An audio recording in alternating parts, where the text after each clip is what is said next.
학교로 바꾸자. 돌시어돼 있고 돌입니다. 첫돌 기념으로. 그러니 여러분들도 1년 공부를 하시면 돌잔치 해야 되는 거예요. 왜 태어나서 1년 되면 돌잔치 하는데 취직도 학교에 못 가셨으면 얼마나 아픔이 많겠습니까? 그러니 당연히 돌잔치에서 떡을 하나 드셔야죠. 하얀 분필이 초록색 칠판을 두드리는 경쾌한 소리가 교실을 가득 채운다. 교실이라고 하기에는 몇 개의 책상과 의자가 전부인 곳, 진주의 시민학교. 이곳은 하루에 2번 배움을 익히려는 이들이 모인다. 그리고 단 한 명의 선생님, 김민창 씨다. 오전 9시 30분. 보통 사람들은 회사에 출근을 완료하는 시간이지만 이들은 배움을 여는 시간이다. 기역, 니은, 디귿. 한자 한자 써내려간 공책은 어느 필체보다 정직해 보인다. 5명 남짓 보이는 학생들은 선생님의 설명에 눈을 반짝인다. 1988년부터 이곳과 인연을 맺어온 김민창 선생님은 그동안 이곳을 거쳐간 제자들과 힘들고 어려운 삶을 나눈다고 한다. 열성적으로 공부하신 분들이 많이 계시고 중학교 과정을 수업 듣는 가운데 이암이 발병이 돼가지고 수술을 하고 이제 안 나오실 거라고 생각했는데 모자를 쓰고 나오셨어요. 그래서 중학교 검정고시 합격하시고 또 고등학교도 검정고시로 합격하시고 이제 졸업한 그 분이 또 기억이 나고 또 우리 학교 생활 하다가 안타깝게도 아들을 잃은 제자가 2분이 있습니다. 그런 이제 어려움과 고통 가운데서도 배움을 통해 가지고 그 길을 찾고 극복하고 대학까지 졸업하는 그런 이제 분들이 계시고 이게 뭐 의지가 없으면 참 배움이라는 게 상당히 힘이 듭니다. 왜냐하면 늦깎이 학우들이다 보니까 남은 분들도 8월에 이제 마무리를 해서 할 수 있도록 그렇게 최선을 다하고 있습니다. 공부에 대한 의지와 절박함은 배움이라는 계단을 오르게 했다.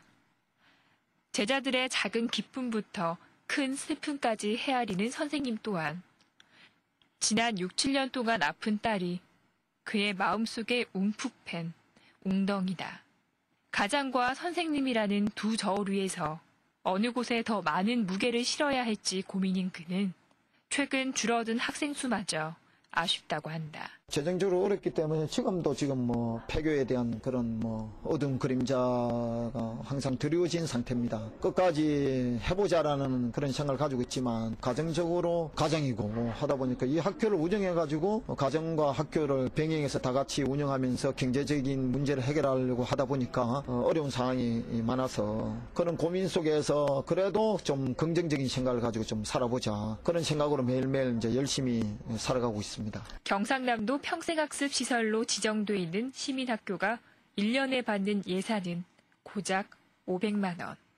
이마저 학교 운영과 학생들의 교재 등으로 채우기는 부족한 형편이다. 하지만 배우지 못한 것에 대한 제자들의 마음을 어찌 모른 척 하겠는가. 지나온 세월을 배움으로 채우지 못해 현재가 정말 즐겁다는 어느 한 여학생은 동생들의 뒷바라지를 위해 학교를 가지 못했다. 공책 한 칸에 글을 채우는 것처럼 그녀의 세월도 배움으로 채워져 가고 있다. 형제 중에 제일 위에 마지로 태어나갖고 다 밑에 동생들인데 촌에서 농사를 짓고 막 반일하다 보니까는 이제 동생들이 밑에 생기니까 동생들 보라고 엄마가 그래 여자는 시집만 잘 가면 되니까 그래 안 배워도 되니까 동생들 보고 집에 살림을 하고 그래가지고 못 배웠어요.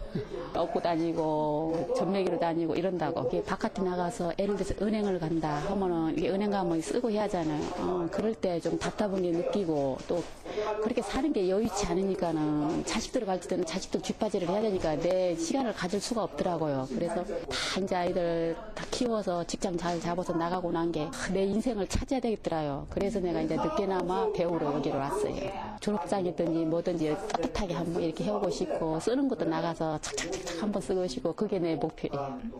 배우고자 하는 마음가짐이 그녀의 반듯한 글씨체와 닮아 보인다. 수업 자투리 시간에는 받아쓰기를 하곤 하는데 100점을 맞으니 표정에서 미소가 지워지지 않는다.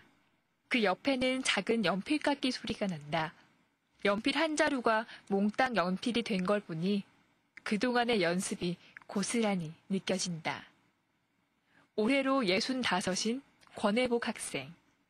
그녀는 하고 싶은 것이 많은, 꿈 많은 학생이다. 한자 아니까 너무 보람있고 내가 진짜 배웠으면 됐겠는데 지금 이 나이까지 왜 있어 싶고 그런 생각이 들고 그래요. 해보니까 수학은 그나마 조금 재미가 또 있는데 모든 것을 알고 이렇게 이야기하는 거하고 모르고 이야기하는 것은 말 자체가 틀린다고 보지. 나도 아무리 못 해도 고등학교까지는 나와야 된다는 생각이 듭니다. 열심히 배워가지고 앞으로 보람 있는 그런 뱀을 배워가지고 저런데 많이 배워가지고 이제 노인들 외로운 노인들인데 가갖고 웃음도 전해주고 싶고 남한산도 못 배우는 사람들 그걸 또 좀 가르쳐주고 싶고 그래요. 농사일을 하고 있는 권혜복 씨는 하루 왕복 2시간이라는 시간을 버스에서 보낸다. 버스마저 운행수가 적어 어떨 땐 몇 시간이고 버스를 기다려야 할 때도 있다. 일상이 누군가의 어머니이고 아버지인 학생들은 자신들의 배움을 키워주는 선생님 또한 고마운 존재라고 한다. 김창민 선생님 역시 배움이 고난이었던 학생들과 마음을 다져나간다. 더욱더 모르는 거 가르쳐 주시면 감사하겠고요. 선생님 은혜를 무엇으로 보답을 해야 될지 모르겠습니다. 우리 이제 나이 먹은 엄마들을 머리에 안 들어가잖아요. 솔직히 말해서 갈치도 돌아서면 이리 뛰고 막 이래요. 근데 그걸 또 반복해서 또 갈치고 머릿속에 들어가게끔 노력을 많이 하신 게 그 점에 대해서 또 우리 같은 사람을 가르쳐 준다고 이런 선생님이 계시니까 우리가 또 찾아오고 이러니까 거기에 대해서 참 고마워요. 배움의 승리함으로 인해서 더 밝은 곳으로 나아갈 수 있는 그런 기회가 주어지지 않는가. 어둠 속에 머물러 있는 분들이 많이 계시기 때문에 그분들이 빨리 밝은 곳을 향해서 이렇게 더 나은 생활을 했으면 하는 그런 생각을 가지고 있습니다. 제자들의 눈빛을 보면서 노력해야 되겠다. 그런 생각을 매일매일 하고 살아가고 있습니다. 힘들 때면 서로를 더 많이 다독이며 기쁠 때면 더 큰 웃음으로 진정한 용기를 선물하는 일. 배움의 여정을 함께하는 그들의 모습이야말로 진정한 스승과 제자가 아닐까. 지금까지 미니 다큐 인생 풍경 권보라입니다.